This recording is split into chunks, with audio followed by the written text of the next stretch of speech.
बिस्मिल्लाहिर्रहमानिर्रहीम। बच्चों, ये आपका दूसरा लेक्चर है चैप्टर 1 का। ठीक है। In our daily life we hardly find a device where physics is not involve. कहता है ज़िंदगी में हमें मुश्किल से कोई ऐसी डिवाइस मिलती है जिसमें फिज़िक्स मौजूद ना हो, यानी लाजमी होती है फिज़िक्स उसमें। कोई ना कोई फिज़िक्स का असूल जो है वहाँ कार फरमा है। मसलन ये देखें, ये पुली है ना। आपने देखा होगा बड़ी बड़ी बिल्डिंग जो बनाते हैं वो पुली के ज़रिए, वो जो है वो क्रेन होती है उसके साथ पुली लगी है, उसके ज़रिए सामान ऊपर लेके जाते हैं। ठीक है। Consider pulley that make it easier to lift heavy weight. अब ये जो पुलियाँ ज़्यादा लगी होती है ना, इसकी वजह पता है क्या होती है कि ये फ़र्ज़ करें ये 40 किलो का है तो ये दो पुलियाँ मिला के ना ये 20 किलो महसूस होता है, क्योंकि ये वेट को लिफ्ट कर लेती हैं ऊपर। और अगर आप इधर से फोर्स लगा के इसको ऊपर करें तो ये आराम से ऊपर उठ जाएगा। ठीक है। पुलिंग क्या होती है, डिवाइड कर देती हैं वेट को। ये हम आगे कहीं पढ़ेंगे अगर आएगा तो। ठीक है। अच्छा जी, mechanical energy which drives fan and electrical motor. अब इसमें क्या होता है, करंट आता है और मैग्नेटिक फील्ड पैदा होता है जिसकी वजह से ये जो है ना वो चलने लग जाती है, फिर इससे हम जो भी काम लेना हो ले सकते हैं। ठीक है, क्लियर। अच्छा, अब ये फैन है, पंखा, तो इसमें भी वही प्रिंसिपल है कि इसमें मैग्नेटिक फील्ड पैदा होता है, ये चलो घूमने लग जाता है। तो इसके ये जो हमने पर लगाए हुए हैं तो ये हमें हवा देते हैं, या ये एग्जॉस्ट फैन के तौर पर काम होता है। ठीक है। एक सीलिंग फैन होता है, वो भी ऐसी यही प्रिंसिपल है, ये एग्जॉस्ट फैन है। तो इसमें भी आप देखें आपको फिजिक्स ही नजर आएगी। ठीक है।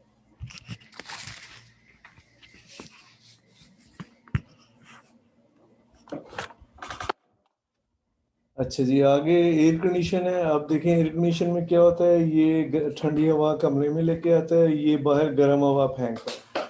ये अगर ऊपर लगा होता है छत पे या कहीं दीवार के साथ बाहर, तो ये क्या करता है, गर्म हवा जो है वो बाहर फेंकता है और ठंडी हवा आपको देता है।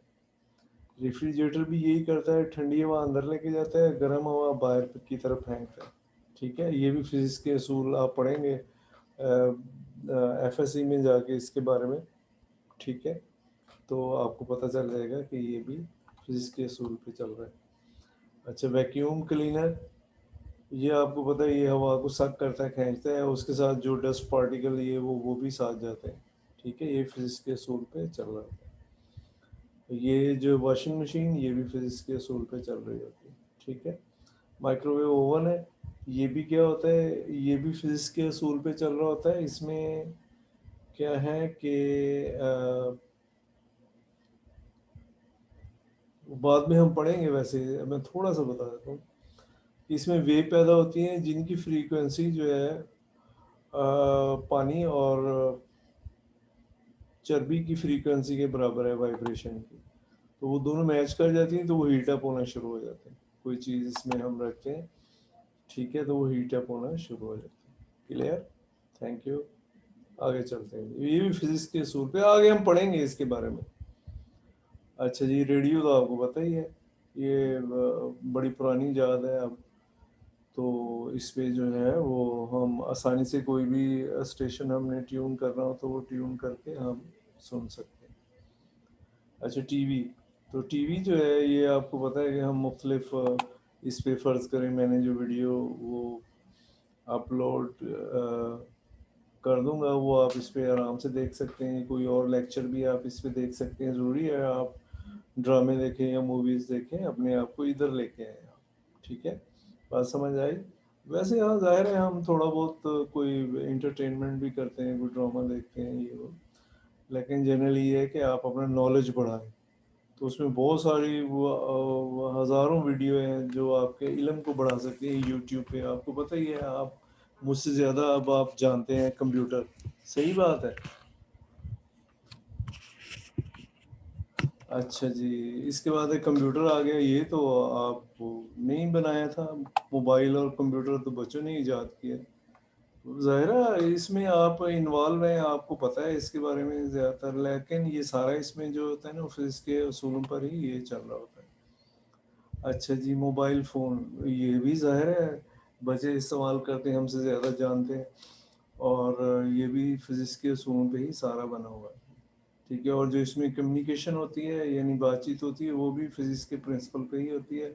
वो जब ये टॉपिक आएगा तो आपको करवाऊंगा। ठीक है।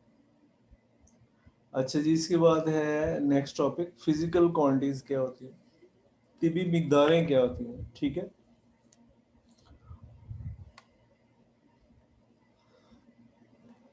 All measurable quantities are called physical quantities. तमाम मिकदारें जिनको मेजर किया जा सकता है उनको फिजिकल क्वांटिटीज कहते हैं। ठीक है, such as length, mass, time and temperature. तो ये सारी की सारी क्या है, फिजिकल क्वांटिटीज है। कौन कौन सी है? Length, mass, time and temperature, और भी है, 7 है, अभी आगे हम पढ़ते हैं। ठीक है, तो इनको हम फिजिकल क्वांटिटीज कहते हैं। All physical quantities possesses at least to character, कहते हैं इसमें दो करेक्टर कॉमन होते हैं।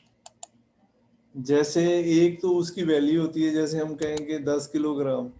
10 जो है वो न्यूमेरिकल मैग्नीट्यूड है। क्या है उसको मैग्नीट्यूड कहते हैं। मैग्नीट्यूड लफ्ज जो है ना बहुत दफ़ा इस्तेमाल होगा, इसको ज़रा जहन में रखें आप।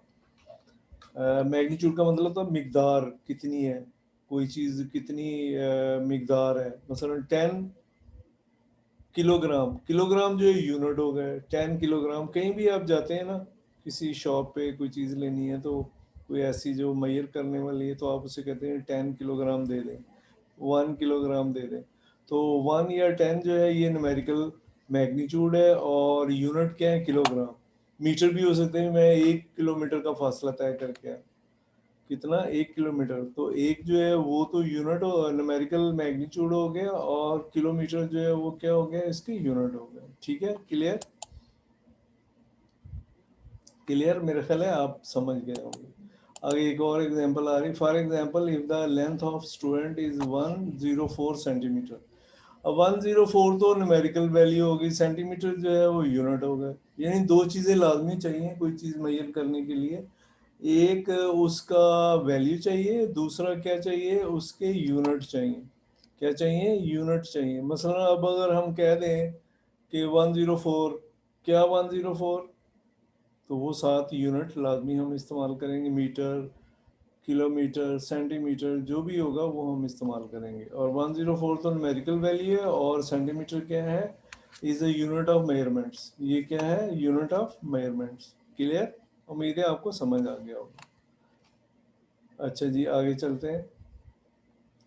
सिमिलरली व्हेन ए ग्रोसरी से, यानी ग्रोसरी शॉप जहाँ पे आप चीज़ें वगैरह खरीदने जा रहे हैं, बकाले पे, तो each bag contain 5 kilogram sugar.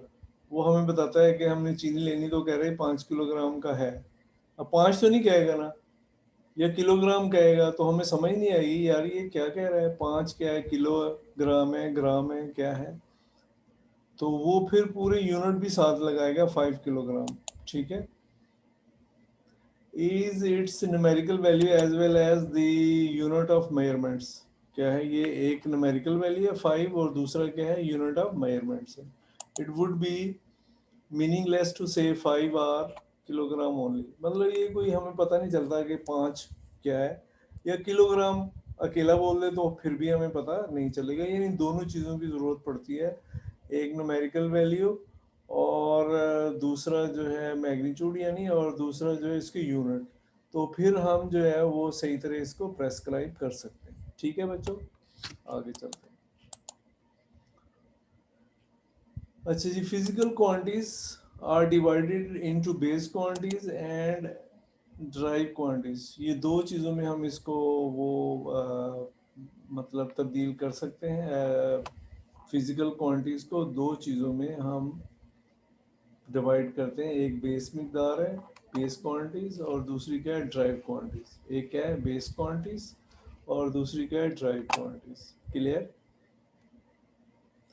Base quantities क्या होती है? There are 7 physical quantities which form the foundation of other physical quantities. कहते हैं 7 बुनियादी इकाइयाँ हैं, ठीक है, 7 बेस क्वांटिटीज हैं, 7 फिजिकल क्वांटिटीज जिनको हम बेस क्वांटिटीज कहते हैं। कौन कौन सी हैं? ये देखें, these are length, mass, time, electric current, temperature, intensity of light and amount of a substance.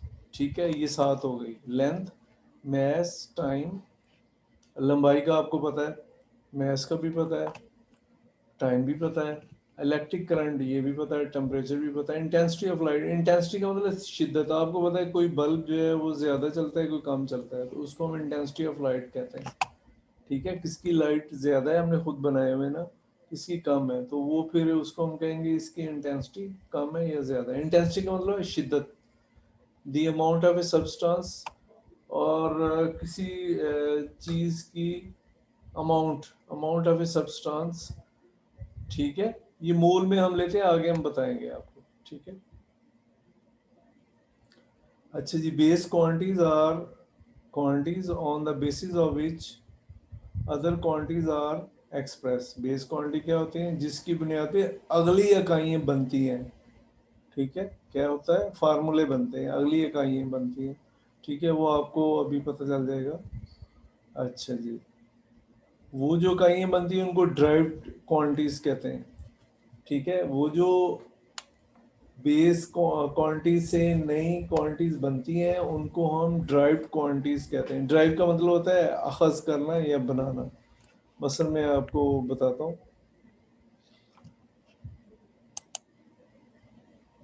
ये क्या हो गया?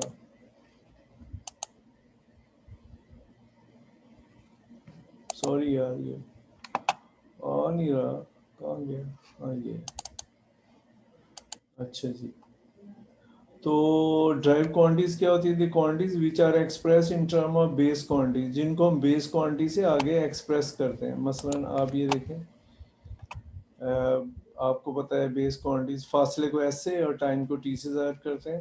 तो वेलोसिटी या स्पीड क्या होती है? वो एस ओवर टी, शायद आपने पिछली क्लास में पढ़ा हो, क्या होती है? S over T.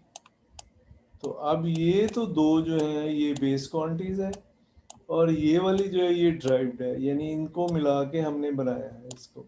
ठीक है, बात समझ आ रही? हमने इन दो बेस मिकदारों को मिला के ये तीसरी मिकदार स्पीड इसको बनाया। क्लियर?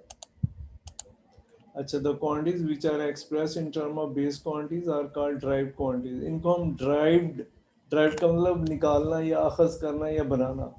ठीक है, ये ज़हन में आप रखें बात को।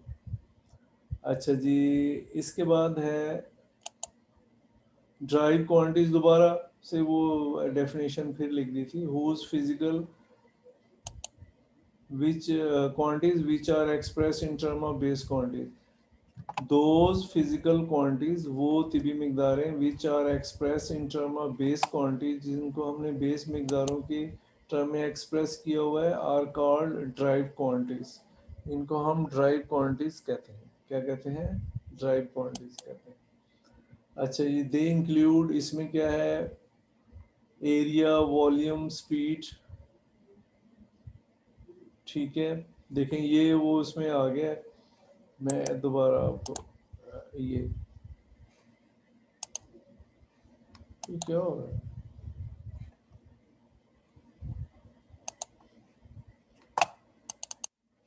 अच्छा जी, दे आर एरिया। एरिया क्या होता है? Length into width. आपको पता होगा क्या होता है? लेंथ इनटू विड्थ, उसको एरिया कहते हैं। मसलन एरिया क्या होता है? लंबाई ज़रब चौड़ाई, लेंथ इनटू विड्थ। अब ये लेंथ और विड्थ मिलकर एक नई मिकदार बन रही है। ठीक है, एरिया इसको कहते हैं। वॉल्यूम क्या होता है? वॉल्यूम आपको पता है, कोई क्यूब है हमारे पास, उसका वॉल्यूम आपने लेना है। ये एक क्यूब है, फर्ज करें, इसको क्यूब कहते हैं या क्यूबॉइड भी कहते हैं। आपने पढ़ा होगा शायद, ऐसे पढ़ा हुआ है ना, कहीं यार देखी होगी। चलो ये कैले बन गई। ठीक है, तो ये हमारे पास क्या है? Length, width, height. तो 3 लेते हैं तो इसका वॉल्यूम बन जाता है। क्या होता है? लेंथ, विड्थ, और मल्टीप्लाइड हाइट, तो ये क्या बन जाता है, वॉल्यूम बन जाता है। तो ये भी ड्राइव मिकदार है। क्या है ये, ड्राइव मिकदार है। इस तरह से एनर्जी है, वर्क है, वर्क का आप आगे फार्मूला पढ़ेंगे, ये भी ड्राइव मिकदार है। अच्छा जी, इस तरह से पावर है, ये भी ड्राइव मिकदार है। इलेक्ट्रिक चार्ज है, ये भी ड्राइव मिकदार है। इलेक्ट्रिक पोटेंशियल है, जिसको वो बैटरी में नहीं लिखा होता, 10 वोल्ट की बैटरी है, 1.5 वोल्ट की है बैटरी जो है, तो वो हमारे पास इलेक्ट्रिक पोटेंशियल उसको हम कहते हैं। तो वो भी एक ड्राइव मिकदार हो गई, यानी कि बेस मिकदार नहीं है। ठीक है जी बच्चों, अब आपने कुछ पूछना हो तो पूछ सकते हैं जी। जी बच्चों, कुछ पूछना है आपने, हैंड रेज कर सकते हैं, आप पूछ सकते हैं जी। हाँ जी, रियान। अस्सलाम वालेकुम सर। जी वालेकुम सलाम। सर मैंने आपसे पूछना था कि हमें पूरी बुक याद करनी पड़ेगी या फिर आप टॉपिक देंगे हमें बेटे एग्जाम जो में? पढ़ाएंगे वो आपको याद करना पड़ेगा, ठीक है। पूरी बुक याद करनी पड़ेगी? वो बेफिक्र है, आपको आ जाएगा। आप थोड़ा थोड़ा करके करते जाए ना रोज, तो वो फिर आप देखेंगे यार ये तो सारा आने लग गया। अगर आप दरमियान में छोड़ देंगे, एक चैप्टर छोड़ दिया, दरमियान में कोई टॉपिक छोड़ दिया, फिर अगला समझ नहीं आता। साइंस में तरतीब होती है, ठीक है। घबराए नहीं, हम भी ऐसे ही पढ़ के आगे आए हैं, तो आपको भी बेटे काम करना पड़ेगा। बोर्ड में पता नहीं कहाँ से क्वेश्चन दे दे, हमें तो नहीं पता। या तो हमने फर्ज करें हम क्वेश्चन जो है वो बनाते हैं, हम पेपर बनाते हैं, तो आपको फिर इम्पोर्टेंट करवा दें। ये पेपर बेटे बोर्ड से आता है, हमें पता नहीं किसने बनाया होता है और कहाँ से आ जाए ये भी नहीं पता। इसलिए सारी मेहनत आपको करनी पड़ेगी, आ जाएगा, घबराओ नहीं यार, तुम बेफिक्र रहो। वो सर छोटी क्लास सिलेबस में में हुआ ना, छोटी क्लास में तो ये हुआ ना कि आपने चलो एंड वाले क्वेश्चन किए, याद किए, तो चले गए, चैप्टर में कुछ किया, आधा कर लिया जो एंड पे था। तो यहाँ पे ऐसा नहीं है, आपको सारा करना पड़ेगा बच्चों। अगर आप एंड वाले क्वेश्चन सिर्फ करेंगे तो फिर आप आधा पेपर भी नहीं कर सकेंगे। सही बात कह रहा हूँ आप, ठीक है। इसलिए सारा कुछ तैयार करना पड़ेगा जी बच्चों। और कुछ? Thank you sir. अच्छा तुम ऐसे करो, एक बात तो बताओ, ये फिजिक्स की डेफिनेशन ही बता दो, कल पढ़ा था, देख के ना बताना, वैसे मैं पूछ रहा हूँ। नहीं याद की, ये तो गलत बात है। मैंने कहा कि आप याद करें। और किसको आती है फिजिक्स की डेफिनेशन? जी हैंड रेस करें।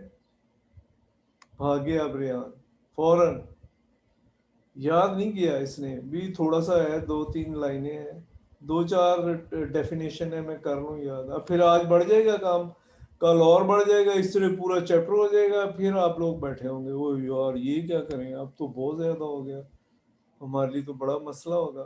तो ऐसे नहीं करें बच्चों, आप रोज याद करें। और कौन सा बच्चा है जिसको आती है जी फिजिक्स की डेफिनेशन?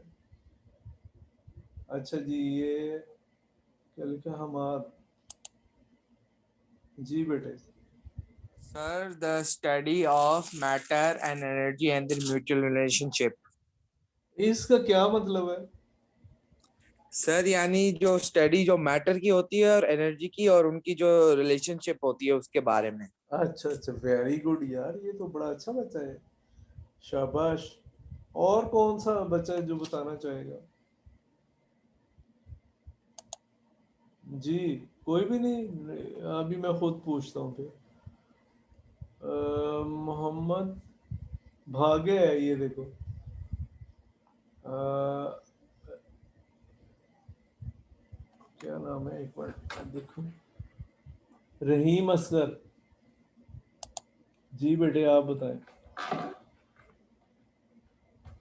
रहीम असगर। वो ये अनम्यूट ही नहीं कर रहा। वेरी गुड भी, ये आप ऐसे करोगे तो मैं क्लास से निकाल दूंगा, कल मैं नहीं आने दूंगा, मैं पहले बता दूं, अगर आपने नहीं याद करना तो। अच्छा जी, मोहम्मद, और क्या लिखा हुआ, चले ये मजीद अब्दुल मजीद, ये बताया जी, माजिद अब्दुल मजीद, ये बताया जी। अस्सलाम वालेकुम सर। जी वालेकुम सलाम बेटे। सर क्या कहते हैं, कल मेरे ना इशू हो रहा था, मैं स्कूल गया था इसलिए मैं क्लास कल अटेंड नहीं अच्छा, कर पाया। क्लास कल अटेंड नहीं कल किया। अच्छा जी, अब्दुल मनान। सर आप टेस्ट हेलो याद अस्सलाम वालेकुम सर। हम लोग याद कर लेंगे। अब्दुल मनान, हाँ जी जी, अब्दुल मनान, हेलो जी जी। जी सर। हाँ बेटे, फिजिक्स की डेफिनेशन बता दो। अभी तो मैंने बाकी पूछी नहीं है किसी से। फिजिक्स की डेफिनेशन हाँ, नहीं याद किया?